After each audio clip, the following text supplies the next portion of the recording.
حي على الفلاح.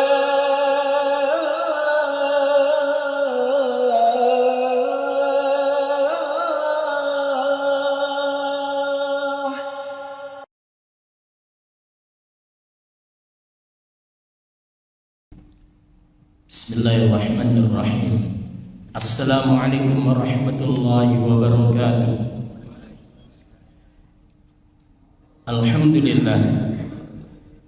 Alhamdulillahilladzi wassala rabbuna ala nabiyil mustafa habibina Muhammadin wa ala alihi wassahbihi wa man ittaba'a huda. Rabbi shrah li sadri wa yassir li amri wahlul 'uqdatam min lisani yafqahu qawli, amma ba'd. Para jamaah sekalian rahmani wa rahmakumullah, marilah kita bersama-sama menghaturkan rasa syukur kita kehadirat Allah Subhanahu wa taala atas limpahan rahmat hidayah serta nikmatnya, sehingga malam hari ini kita dimudahkan oleh Allah untuk rukuk dan sujud dalam rangkaian ibadah salat maghrib. Mudah-mudahan seluruh ibadah kita semuanya diterima oleh Allah Subhanahu wa taala. Salawat serta salam semoga senantiasa tercurahkan pada baginda Rasulullah Muhammad sallallahu alaihi wasallam, begitu juga keluarganya, para sahabatnya, dan kita selaku umatnya. Jamaah sekalian, mari kita awali kajian pada malam hari ini dengan bacaan basmalah. Bismillahirrahmanirrahim. Sekarang kita telah sampai pada hadis yang ke-20 dalam kitab Al-Arba'in Nawawi.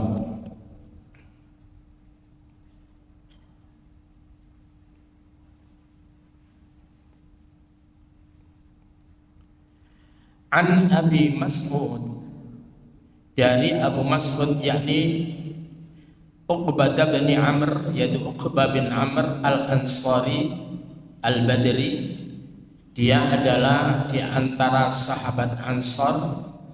Sahabat Ansar itu adalah sahabat yang mereka itu telah beriman sebelum kedatangan kaum Muhajirin, sahabat Muhajirin. Mereka sudah berdomisili di Madinah atau Yathrib. Lalu kemudian Abu Mas'ud Uqbah bin Amr ini adalah Al-Badri, yaitu seorang sahabat yang terlibat langsung dalam peperangan Badar. Radhiyallahu anhu, semoga Allah senantiasa meridainya. Qala, ia berkata, yakni Abu Mas'ud Uqbah bin Amr, ia berkata, qala Rasulullah sallallahu alaihi wasallam, sesungguhnya Rasulullah Muhammad sallallahu alaihi wasallam bersabda, inna mimma adrakan nasu min kalamin nubuwah, sesungguhnya di antara yang didapati manusia dari kalimat kenabian. Sekali lagi, sesungguhnya yang didapati oleh manusia dari kalimat kenabian, yang pertama adalah idza lam tastahi fasna' ma syi'ta. Idza lam tastahi, jika engkau tidak punya rasa malu, fasna' ma syi'ta, maka silakan lakukan apa yang kamu mau. Yen kuwi ora duwe isin sakarmu. Jadi ini adalah kalimat kenabian yang pertama seluruh para nabi. Itu adalah menganjurkan kepada umatnya tentang pentingnya punya rasa malu. Al-haya'u minan iman, punya rasa malu itu adalah bagian daripada keimanan.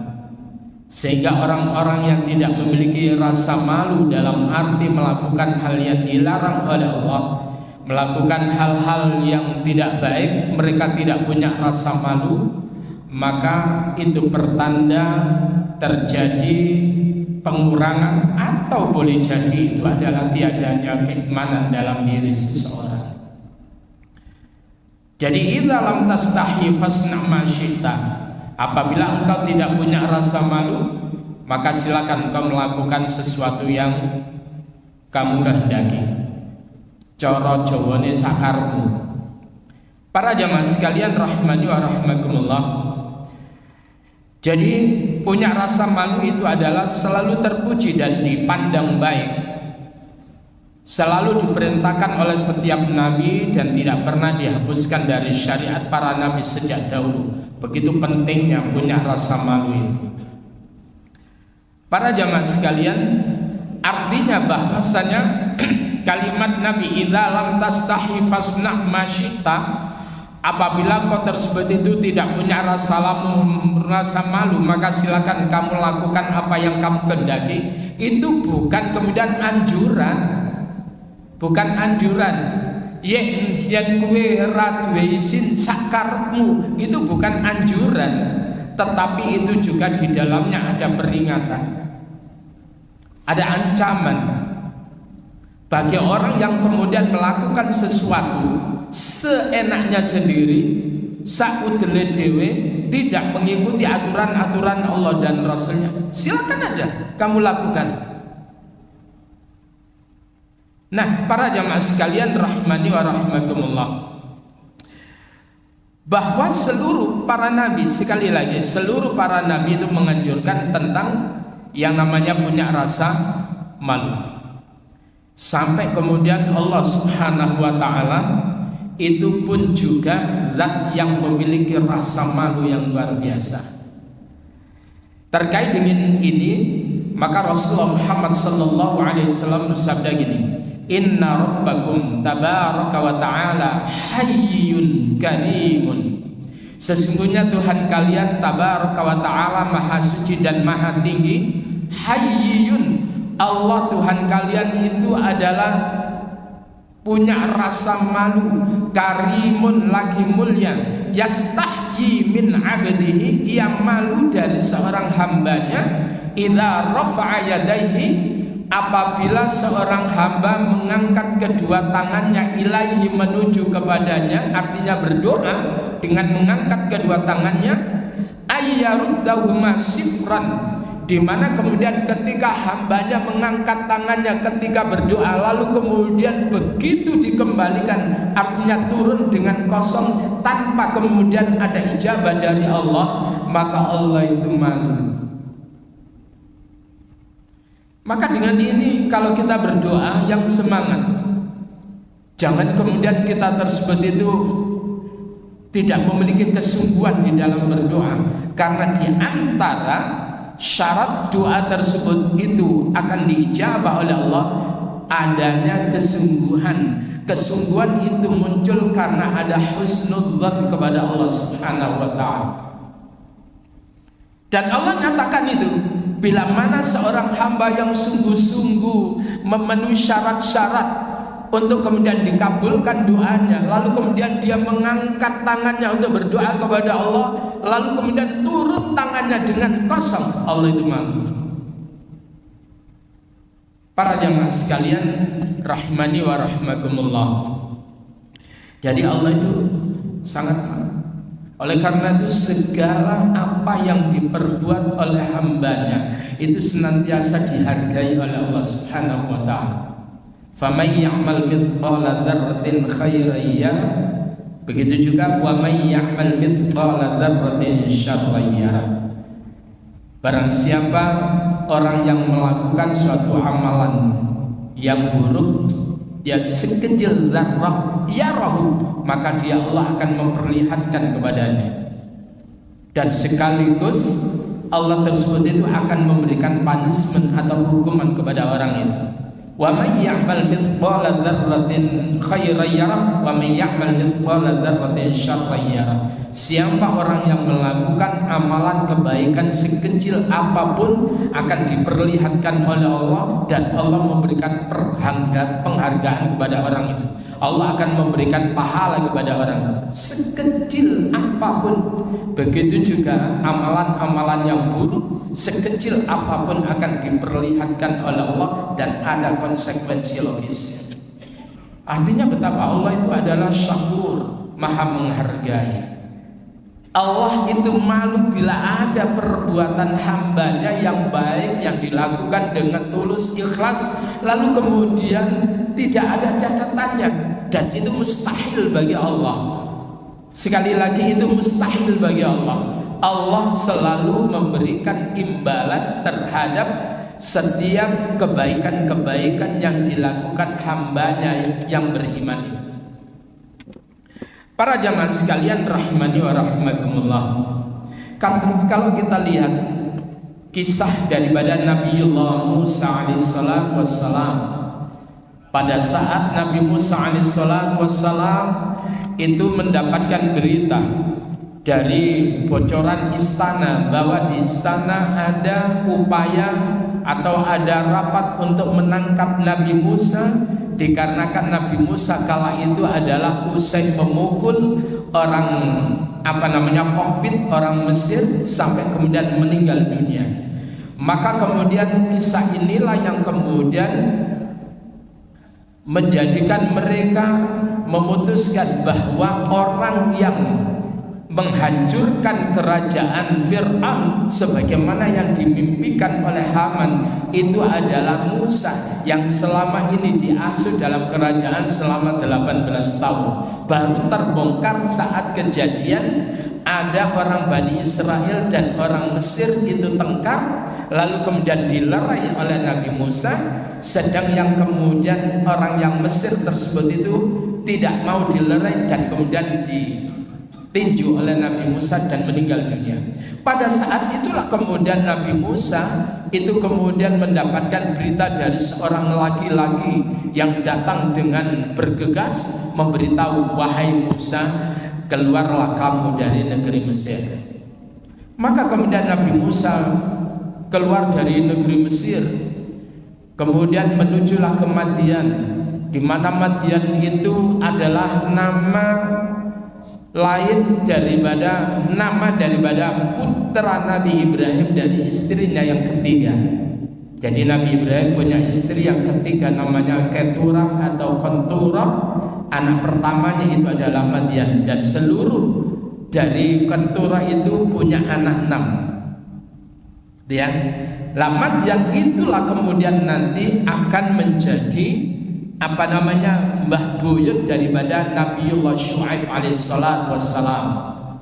Nah, ketika kemudian Nabi Musa itu tertuju ke Madian, lalu kemudian Nabi Musa mendapati orang-orang pada antri untuk mengambil air minum untuk ternaknya, dan kemudian di sana ada 2 anak perempuan yang kemudian harus tersisihkan menunggu selesai semuanya para kaum lelaki untuk mendapatkan air minum untuk ternaknya ini. Lalu kemudian Nabi Musa tersebut itu yaitu memberikan suatu pertolongan kepada perempuan itu agar supaya tidak pulang lebih lama. Akhirnya kemudian ditimbakan air, dan kemudian perempuan tersebut itu pulang dengan waktu yang lebih cepat daripada biasanya. Dan kemudian ayahnya itu bertanya, dan ayah daripada 2 anak perempuan itu adalah Nabiullah Syuaib alaihissalam wassalam. Ketika itu kemudian Nabi Syuaib itu bertanya kepada anaknya, bahasa Jawanya kok kagingaran do, kok cepet? Ya, ada seorang laki-laki qawiyun amin. Laki-laki itu adalah gagah, kuat, amin, dapat dipercaya, yang menolong aku wahai ayah. Nah, kalau begitu nak, tolong panggil laki-laki itu kemari.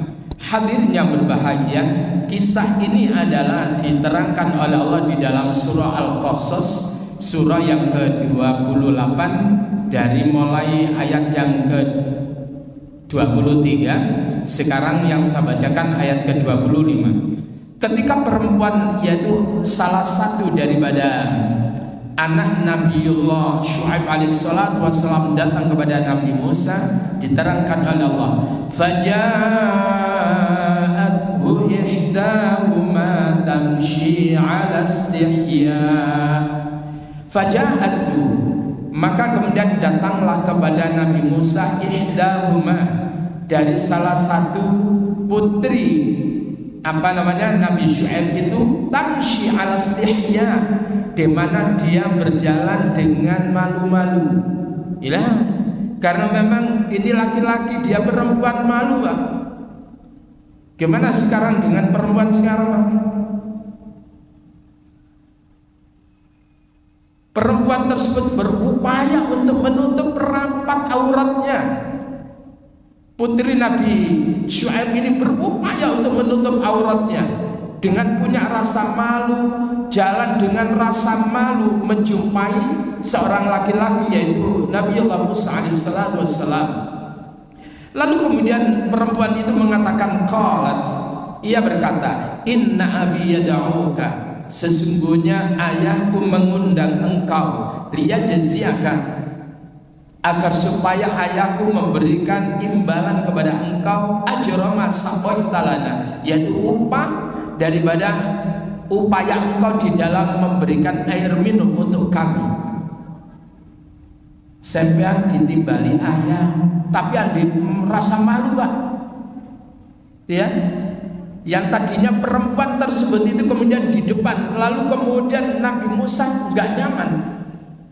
Jadi Nabi Musa itu malu, dan kemudian perempuan itu juga malu, dan akhirnya kemudian Nabi Musa itu kemudian posisinya di depan, si perempuan itu memandu dari belakang. Gitu. Kalau anak sekarang, wow, ngetek, Pak. Berupaya untuk kemudian mempertontonkan keindahan auratnya. Kalau dulu di zaman kecil saya SD itu ada kancing baju sekolah yang lepas, itu malunya luar biasa, bingung untuk mencari peniti. Tapi sekarang memang itu adalah dicopoti memang. Kalau dulu anak laki-laki, Pak, yang namanya celananya itu kemudian ada yang meletat itu, Pak. Waduh, malu itu. Tapi sekarang memang sengaja tidak ada cantolannya, biar gampang oleh melorot itu.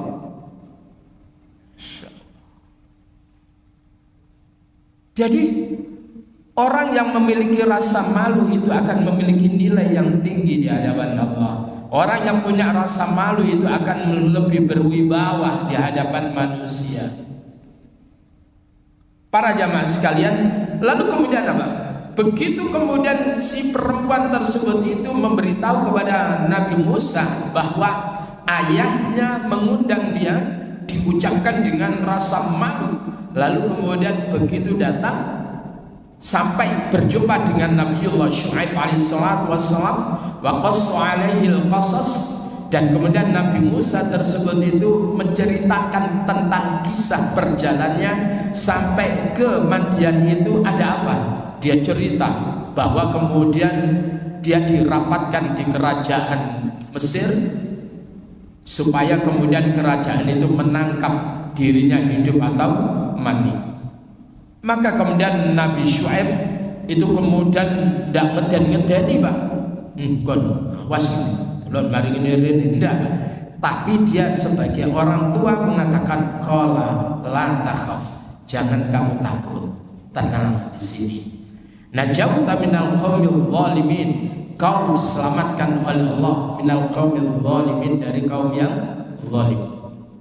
Para jamaah sekalian, Nabi Musa itu adalah bukan ketika melihat perempuan ini kesempatan, tidak, tetapi yang dilihat adalah dia ingin membantu, ingin meringankan daripada pekerjaan perempuan yang kala itu adalah dalam kerumunan laki-laki. Dengan penuh rasa malu untuk bertanya kepada perempuan, dengan penuh punya rasa malu untuk kemudian kepingin membantu perempuan itu, bukan merayu-rayu, bukan menggodanya. Nah sekarang ngetek, terkadang yo gak pate ayu yo ngetek. Sing wedok yo lenjeh-lenjeh, endel-endel, ya. Bahkan ada omongan godain dong. Jadi begitu anak sekarang, sehingga kemudian seorang perempuan, anak perempuannya tidak memiliki rasa malu, maka martabatnya akan jatuh. Begitu juga kemudian laki-laki yang tidak memiliki rasa malu, juga martabatnya jatuh. Ketika kemudian ada orang bertamu, ini pentingnya punya rasa malu. Ketika bertamu, lalu kemudian belum dipersilakan, minumannya sudah dihabisin, makanannya sudah dihabisin, dengan tidak ada rasa malu, maka martabat orang itu di hadapan tuan rumahnya itu sudah jatuh. Tetapi ketika kemudian tamu tersebut itu setelah dipersilakan, baru kemudian dia menikmati apa yang dihidangkan dengan tidak menampakkan ketamakan kerakusannya, maka laki-laki atau tamu tersebut adalah tamu yang terhormat, yang dia memiliki rasa malu. Jadi punya rasa malu itu penting untuk kemudian meningkatkan kewibawaan seseorang, meningkatkan value nilai seseorang, baik itu di hadapan Allah maupun di hadapan manusia. Para jamaah sekalian rahimani wa rahimakumullah, saya ingin cerita tentang Abu Sufyan ketika dia tersebut itu masih kafir, ya. Pada saat Heraklius tersebut itu melayangkan suatu surat dan kemudian diterima oleh kafilah rombongan pedagang yang kala itu adalah pemimpinnya adalah Abu Sufyan. Pada saat itu kemudian Heraklius tersebut itu kemudian memanggilnya, mengundangnya, dan seluruh kafilah tersebut itu adalah diundang. Pada saat itulah kemudian Heraklius itu bertanya. Jadi bertanya begini,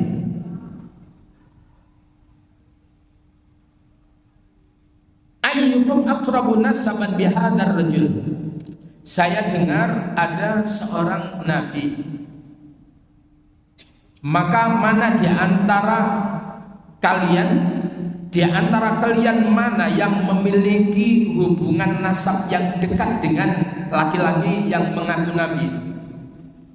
Maka kemudian saat itulah Abu Sufyan itu maju. Abu Sufyan mengatakan, ana aqrabuhum nasaban.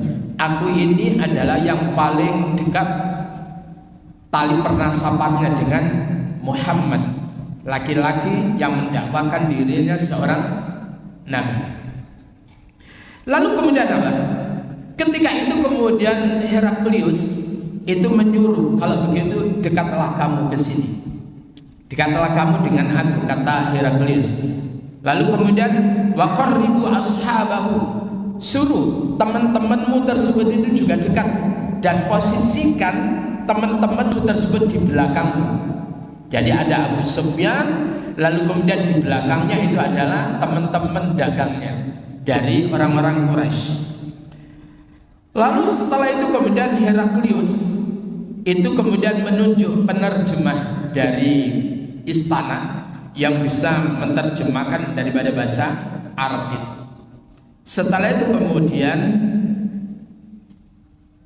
Heraklius itu berkata dia kepada penerjemah, hai penerjemah, qul lahum, katakan kepada mereka, inni sa'ilu hadza an hadzal rajul. Aku ini bertanya tentang seorang laki-laki ini. Fa in kadzabani, ya, kalau sekiranya laki-laki ini berdusta kepadaku, fakadzibuhu, maka silakan mereka orang-orang yang di belakangnya itu mendustakan laki-laki. Kalau laki-laki ini berdusta, hendaklah laki-laki ini juga mendustakan apa yang diomongkan oleh Abu Sufyan ini. Maka kemudian Abu Sufyan mengatakan gimana Pak? Fa wallahi. Jadi wallahi ini sudah diungkapkan walaupun dia bukan seorang muslim. Karena orang-orang Quraisy dulu kalau ditanya siapa yang menciptakan alam raya, la yaqulunallah, mereka pasti mengatakan Allah. Tidak mungkin mereka mengatakan Lata, Uzza, Hubal dan sebagainya. Lalu kemudian apa? Abu Sufyan mengatakan begini, fa wallahi, demi Allah, laulal haya'u min ayyasiru alayya kadiban lakadzabtu anhu. Demi Allah, kalau sekiranya aku tersebut itu tidak takut dicap sebagai pendusta, sekali lagi ya, kalau sekiranya aku tidak takut dicap sebagai pendusta, sungguh aku akan berdusta. Artinya adalah orang Quraisy dulu, Pak, mereka itu kalau ya, kalau enggak. Beda dengan orang Madinah. Di Madinah itu ada istilah munafik. Kalau di Makkah, iman ya iman, kafir ya kafir. Jadi mereka itu adalah jujur. Sehingga Abu Sufyan mengatakan, kalaulah sekiranya aku tidak takut dituduh sebagai pendusta, maka saya akan berdusta. Tetapi aku sangat takut kalau diriku dicap pendusta. Itu Abu Sufyan. Gimana orang sekarang? Jelas melok-melok kedustaannya, masih juga banyak yang mendukungnya. Orang sekarang nggak punya rasa malu, Pak, merampas partai orang. Nggak punya rasa malu, bangun nggak, tiba-tiba merampasnya, nggak punya rasa malu. Para jamaah sekalian rahimani wa rahimakumullah. Sehingga kemudian apa? Ketika ditanyakan kepada Abu Sufyan, ya, tentang siapa laki-laki itu, ini saya ceritakan itu ya. Wahai Abu Sufyan, kira-kira laki-laki yaitu Muhammad tersebut itu, apakah dia itu adalah orang yang memiliki nasab yang baik di antara kalian? Maka Abu Sufyan mengatakan, ya, dia adalah dzu nasabin, dia memiliki nasab yang baik.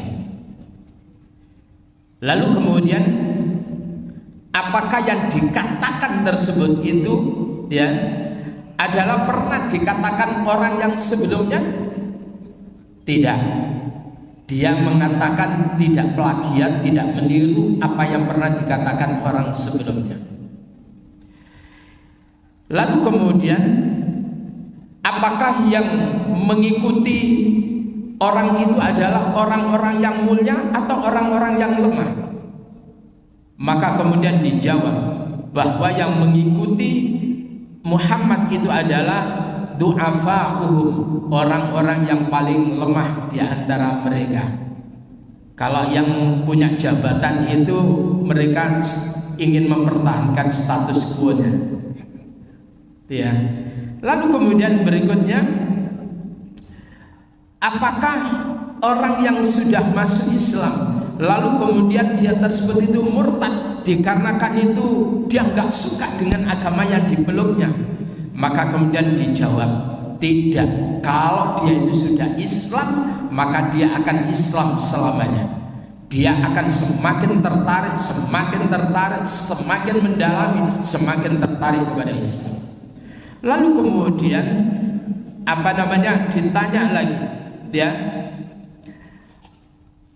apakah ketika dalam peperangan dia itu selalu menang atau selalu kalah? Kadang menang, kadang kalah. Bukankah dalam perang Badar menang? Lalu kemudian dalam perang Uhud, awal babak pertama itu menang, tapi babak terakhir kalah. Bukankah dalam perang Hunain, dalam babak pertama kocar-kacir, tetapi kemudian babak akhirnya menang, gitu ya. Jadi ini pertanda. Lalu kemudian apa? Sampai bertanya macam-macam.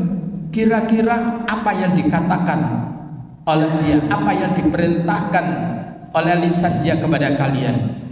Bahwa Nabi itu adalah memerintahkan kepada manusia, u'budullaha wahdah wa la tusyriku bihi syai'an.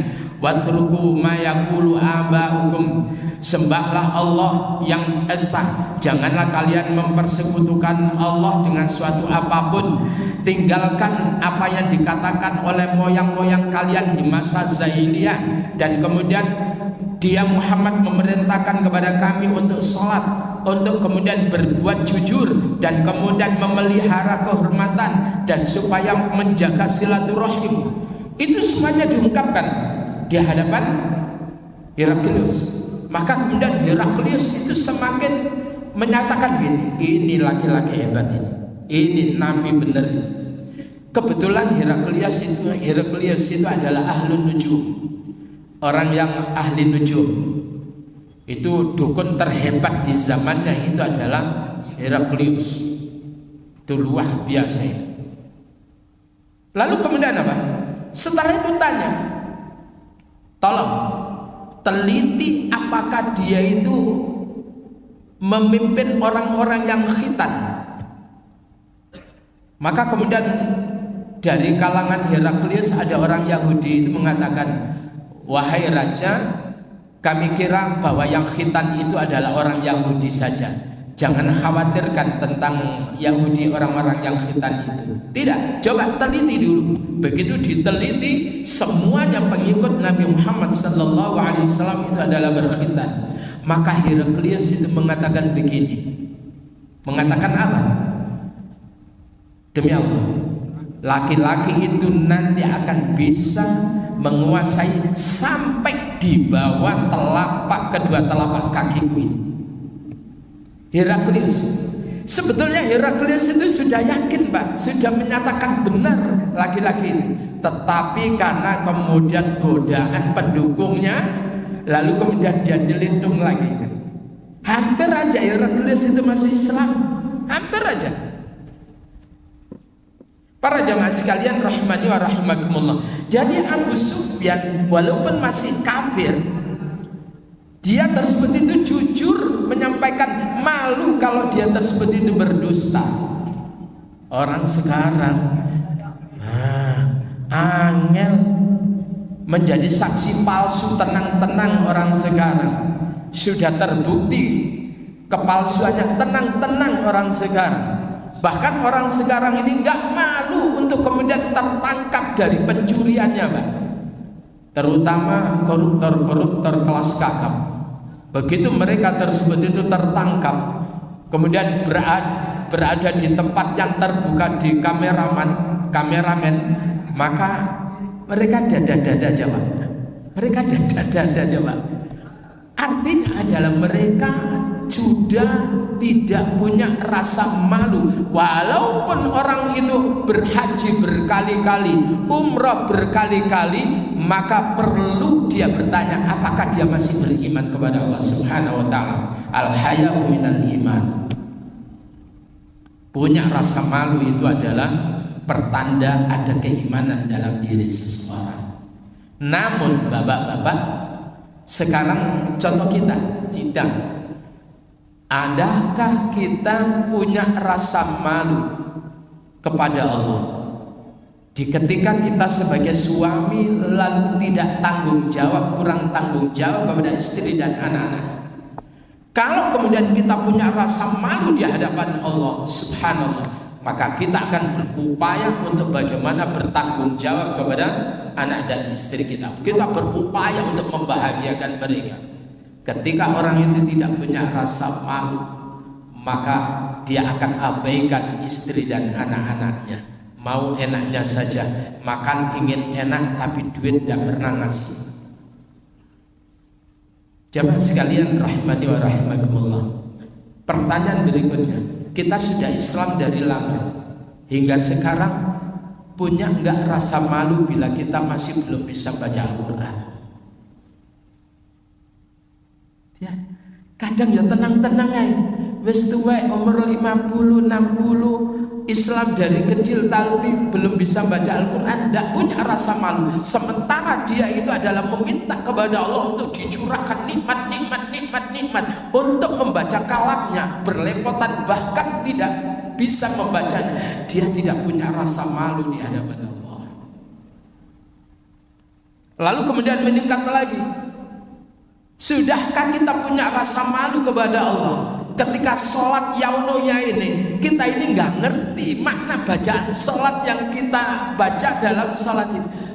Apakah kita punya rasa malu kepada Allah Subhanahu wa Ta'ala? Kalau enggak, Pak, sampai kapanpun tidak akan pernah berkualitas ibadah sholat kita. Oleh karena itu, saudaraku, saya mengajak diri saya pribadi dan saudaraku semuanya, ayo yang belum bisa baca Al-Quran, belajarlah. Di sini ada lembaga kursus Al-Quran. Ini luar biasa, gurunya hebat-hebat. Daftarkan.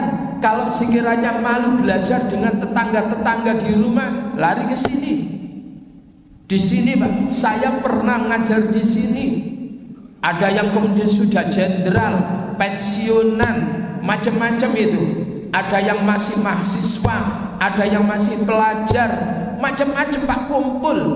Jenderal podo jenderale itu julek-julekan, perkara podo gak isone.